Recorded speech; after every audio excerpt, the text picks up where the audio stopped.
નવો પ્રશ્ન ભણીએ. નવો પ્રશ્ન છે કાર્બોક્સિલિક સંયોજનોમાં હાઇડ્રોકાર્બન ભાગમાં વિસ્થાપન. કાર્બોક્સિલિક એસિડ ધરાવતું સંયોજન હશે, એમાં હાઇડ્રોકાર્બન ભાગ હોય, એમાં આપણે વિસ્થાપન પ્રક્રિયા કરવાની છે. એમાં પહેલું છે હેલોજિનેશન. આ હેલોજિનેશન જે ખરું એ પ્રક્રિયાનું નામ એ યાદ રાખવું બહુ જ મહેનતનું કામ છે. જ્યારે તમે આ પ્રશ્ન વાંચવા બેસો ત્યારે આ નામ તમારે 5 વાર લખવાનું. કેટલી વાર નામ લખવાનું? 5 વાર નામ લખશો ત્યારે તમને એનું નામ આવડશે. બરાબર? એનું નામ શું છે? હેલ વોલહાર્ડ ઝેલિન્સ્કી. શું નામ છે? હેલ વોલહાર્ડ ઝેલિન્સ્કી પ્રક્રિયા. ઓકે, કોઈ ખતરનાક કાળ ચોઘડિયામાં નામ પાડ્યું લાગે છે? કેમ કે નામ તમે જોઈ શકો છો, હેલ વોલહાર્ડ ઝેલિન્સ્કી પ્રક્રિયા. પ્રક્રિયા જોઈએ. પ્રક્રિયામાં પહેલી શરત એ છે કે આલ્ફા કાર્બન ઉપર હાઇડ્રોજન હોવો જોઈએ. આ ક્રિયાશીલ સમૂહ છે. ક્રિયાશીલ સમૂહ સાથે આ જે કાર્બન જોડાયેલો છે આલ્ફા કાર્બન કહેવાય. આલ્ફા કાર્બન ઉપર હાઇડ્રોજન હોવો જોઈએ. આલ્ફા હાઇડ્રોજન હોવો જોઈએ. પહેલી તો શરત આ છે. એની આપણે પ્રક્રિયા કરીશું. તો પ્રક્રિયા કરીશું ક્લોરીન અથવા તો બ્રોમિન જેવા જે હેલોજન છે એ હેલોજન સાથે લાલ ફોસ્ફરસની હાજરીમાં પ્રક્રિયા કરીશું. ઓકે, તો ક્લોરીન બ્રોમિન જેવા હેલોજન લઈશું, લાલ ફોસ્ફરસની હાજરીમાં, પાણીની હાજરીમાં પ્રક્રિયા કરીશું. તો એ વખતે આ જે આલ્ફા કાર્બન છે ત્યાંથી હાઇડ્રોજન દૂર થઈ જશે. આલ્ફા કાર્બન ઉપરથી હાઇડ્રોજન દૂર થઈને એની સાથે હેલોજન જોડાશે. આલ્ફા કાર્બન ઉપરથી હાઇડ્રોજન દૂર થઈ જશે, એની સાથે હેલોજન જોડાઈ જશે. તો એ વખતે નીપજ આ રીતે આવશે. અહીંયાથી આપણે એક H ઓછો કર્યો છે એટલે CH લખવાનું, અને હેલોજન આપણે અહીંયા કનેક્ટ કરવાનો થશે. હેલોજન આપણે અહીંયા કનેક્ટ કરીશું. ઓકે, તો આ જે બન્યું આ આલ્ફા કાર્બન છે, એના ઉપર હેલોજન છે, આલ્ફા હેલો, અને આ કાર્બોક્સિલિક એસિડ છે, આલ્ફા હેલો કાર્બોક્સિલિક એસિડ પ્રકારનું સંયોજન બનશે. કયું સંયોજન બન્યું? આલ્ફા કાર્બન ઉપર હેલોજન છે એટલે આલ્ફા હેલો કાર્બોક્સિલિક એસિડ બનશે. દાખલા તરીકે આપણે એનું એક્ઝામ્પલ લઈએ. ધારો કે આ એસિટિક એસિડ છે. એસિટિક એસિડ એની લાલ ફોસ્ફરસ અને ક્લોરીનની હાજરીમાં પ્રક્રિયા કરીશું. આ COOH ક્રિયાશીલ સમૂહ છે. આ કાર્બન છે આલ્ફા કાર્બન. આલ્ફા કાર્બન ઉપર જે હાઇડ્રોજન હોય આલ્ફા હાઇડ્રોજન કહેવાય. અહીંયાથી એક H Cl સાથે જોડાઈ જશે એટલે HCl બનાવશે. એક Cl અહીંયા ઉમેરાશે. એક Cl અહીંયા ઉમેરાશે. તો એ વખતે Cl CH2COOH મળશે.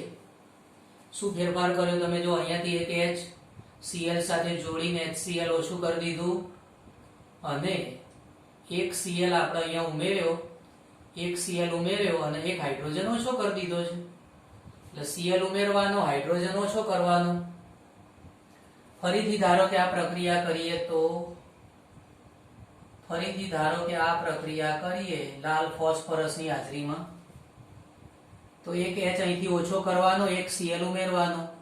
અહીંથી એક H આપણો ઓછો કરવાનો, એક Cl ઉમેરવાનો. તો Cl ઉમેરાતા જશે, H ઓછા થતા જશે. ઓકે, Cl ઉમેરાતા જશે, H ઓછા થતા જશે. હજુ ધારો કે પ્રક્રિયા કરો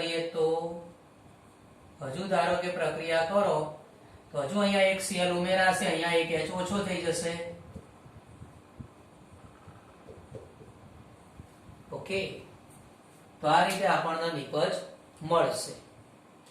આમાં એક Cl છે, મોનોક્લોરો એસિટિક એસિડ કહેવાય. આમાં 2 Cl છે, ડાયક્લોરો એસિટિક એસિડ કહીશું. આમાં 3 Cl છે, ટ્રાયક્લોરો એસિટિક એસિડ કહેવાય.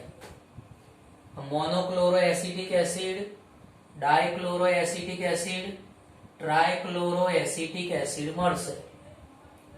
Monochloro acetic acid, dichloro acetic acid, trichloro acetic acid.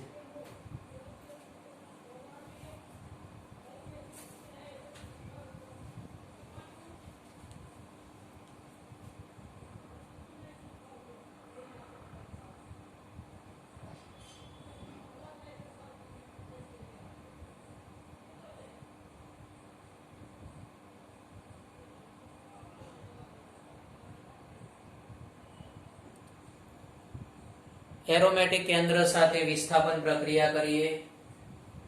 Aromatic કેન્દ્ર સાથે વિસ્થાપન પ્રક્રિયા કરીએ જેને કહેવાય વલય વિસ્થાપન. શું કહીશું? એના વલય વિસ્થાપન કહીશું. સિમ્પલ પ્રક્રિયા છે એકદમ. દાખલા તરીકે બેન્ઝોઇક એસિડ છે, બેન્ઝોઇક એસિડ, એનું આપણે નાઇટ્રેશન કરવું છે. નાઇટ્રેશન કરવા માટે સાંદ્ર HNO3 વાપરીશું અને સાંદ્ર H2SO4 વાપરીશું. નાઇટ્રેશન પહેલી વાર નથી ભણાવતો, નાઇટ્રેશન બહુ જ વખત શીખવાડેલું છે. તો સાંદ્ર HNO3, સાંદ્ર H2SO4 નો ઉપયોગ કરીશું. તો આ જે COOH સમૂહ છે મેટા નિર્દેશક છે. COOH મેટા નિર્દેશક અસર દર્શાવે છે. આમાંથી જે NO2+ બનશે, HNO3 અને H2SO4, એમાંથી બને NO2+. તો આ NO2+ જે ખરો એ અહીંયા મેટા સ્થાન ઉપર જોડાઈ જશે. મેટા સ્થાન ઉપર NO2 જોડાઈ જશે. આને કહેવાય મેટા નાઇટ્રો. બેન્ઝીન ઉપર COOH એટલે benzoic acid, meta nitro benzoic acid. Okay. એ જ રીતે ધારો કે બ્રોમિનેશન કરવું હોય તો બ્રોમિનેશન કરી નાખીએ. બેન્ઝોઇક એસિડ, એનું બ્રોમિનેશન કરવા માટે FeBr3 ઉદ્દીપક વાપરીશું. FeBr3 એટલે ફેરિક બ્રોમાઇડ. FeBr3 છે જેને ફેરિક બ્રોમાઇડ કહેવાય.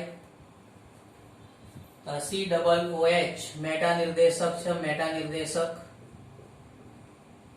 એટલે COOH ની હાજરીમાં Br જે ખરું એ મેટા સ્થાન ઉપર જોડાશે.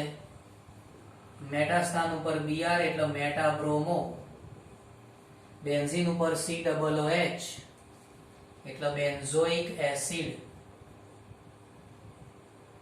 મેટા બ્રોમો બેન્ઝોઇક એસિડ બનશે.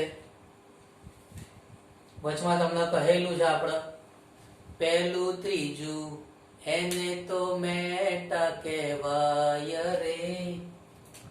આ પહેલું સ્થાન છે, આ ત્રીજું સ્થાન છે. પહેલું ત્રીજું સ્થાન હોય એનો મેટા સ્થાન કહેવાય. યાદ આવ્યું? પહેલું ત્રીજું એને તો મેટા કહેવાય રે. મેટા બ્રોમો બેન્ઝોઇક એસિડ બનશે. આ જે કાર્બોક્સિલિક એસિડ હોય છે એમાં ફ્રીડલ ક્રાફ્ટ્સ પ્રક્રિયા